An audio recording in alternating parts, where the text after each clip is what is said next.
ఎప్పుడైనా అనిపించిందా ఏఐ టెక్స్ట్ను చదవడం మానేసి మనతో నిజంగా మాట్లాడుతుంటే ఎలా ఉంటుందని? అచ్చం అలాగే ఈరోజు మనం నోట్బుక్ ఎల్ఎం గురించి తెలుసుకోబోతున్నాం. ఇదొక వైరల్ ఏఐ టూల్. దీని వెనకున్న కథేంటో చూద్దాం. ఇది కేవలం టెక్నాలజీ గురించి మాత్రమే కాదు, అసలు ఏఐ గురించి మనం ఆలోచించే విధానాన్నే మార్చేసింది. ఇప్పటిదాకా టెక్స్ట్ టు స్పీచ్ టూల్స్ అంటే ఎలా ఉండేవి? అచ్చమో రోబో మాట్లాడినట్టు, ప్రాణం లేనట్టు కదా. కాని ఆ పాత కథంతా ఇప్పుడు మారిపోయింది. ఇక్కడ చూడండి, తేడా ఎంత స్పష్టంగా ఉందో. ఒకవైపు జస్ట్ పదాలను చదవడం, మరోవైపు అచ్చం మనతో ఎవరో మాట్లాడుతున్నట్టే ఉంది. అదే మ్యాజిక్. సో ఆ రోబోటిక్ వాయిస్ నుంచి ఇంత ఉత్సాహంగా, ఇంత సహజంగా మారడమే అదే నోట్బుక్ ఎల్ఎం సక్సెస్ సీక్రెట్. అసలు ఇది ఎలా మొదలైంది? ఓ చిన్న ఇంటర్నల్ ప్రయోగంగా స్టార్ట్ అయ్యి ప్రపంచవ్యాప్తంగా ఒక సెన్సేషన్ ఎలా అయిందో ఆ జర్నీ ఏంటో ఇప్పుడు చూద్దాం. అంతా మొదలైంది అక్టోబర్ 2022లో. ఒక ఇంజనీర్కి వచ్చిన simple idea, talk to small corpus అనే ఒక చిన్న ప్రోటోటైప్. అక్కడి నుంచి మే 2023లో దాన్ని ప్రాజెక్ట్ టేల్విండ్గా అనౌన్స్ చేశారు. ఫైనల్గా 2024లో ఈ వైరల్ ఆడియో ఫీచర్తో నోట్బుక్ ఎల్ఎంగా మనం ముందుకొచ్చింది. అయితే అసలు గేమ్ చేంజర్ ఏంటంటే ఈ ఆడియో ఓవర్వ్యూస్ ఫీచర్. దీనివల్లే ఇదంతా వైరల్ అయింది.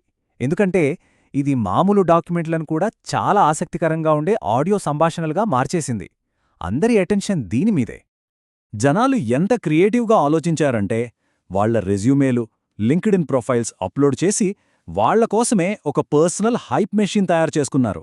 భలే ఉంది కదా.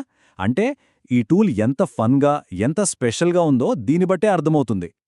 సరే, అసలు ప్రశ్నే ఏంటంటే ఒక ఏఐ వాయిస్కి ఇంత సహజంగా, మనుషుల్లా మాట్లాడే శక్తిని ఈ టీం ఎలా ఇచ్చింది? ఈ మ్యాజిక్ అనుకోకుండా జరిగింది కాదు. దీని వెనుక ఒక పక్కా ప్లాన్, ఒక 3 దశల స్ట్రాటజీ ఉంది.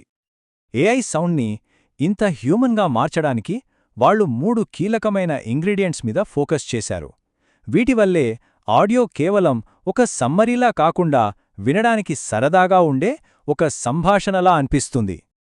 సో ఆ 3 స్టెప్స్ ఏంటంటే, 1 దాన్ని ఒక సంభాషణలా మార్చడం, 2 వినేవాళ్లలో కాస్త టెన్షన్ క్రియేట్ చేయడం, ఎందుకంటే మనకు కథల్లో టెన్షన్ ఉంటేనే ఇష్టం, 3 కొత్తగా మనకు తెలియని విషయాలను చెప్పడం. సింపుల్గా టెక్స్ట్ చదవడం కాదు, ఇది అసలు విషయం. మరి సంభాషణలా అనిపించడానికి ఏం చేశారు?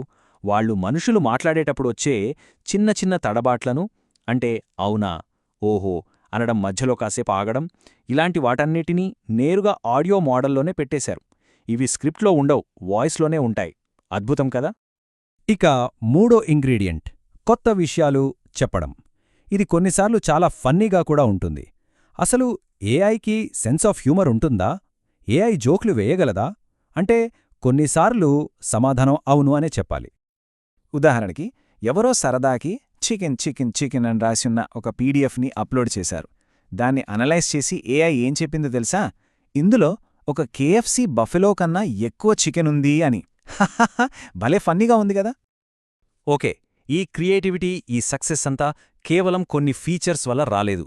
దీని వెనక ఒక గట్టి ఫిలాసఫీ ఉంది.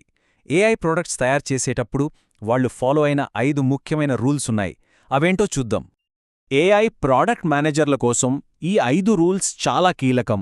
1 తక్కువే ఎక్కువ, 2 రియల్ టైమ్ ఫీడ్బ్యాక్ వాడటం, 3 అనిశ్చితిని యాక్సెప్ట్ చేయడం, 4 మన టేస్ట్తో క్యూరేట్ చేయడం, 5 ఎప్పుడూ హ్యాండ్స్ ఆన్గా ఉండటం.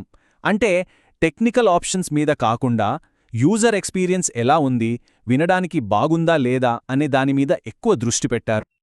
మొదటి రూల్, తక్కువే ఎక్కువ అంటే ఏంటి?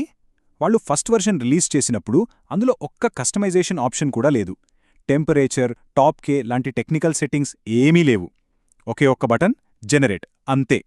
యూజర్ని కన్ఫ్యూజ్ చేయకుండా అసలు మ్యాజిక్ మీద ఫోకస్ పెట్టారు.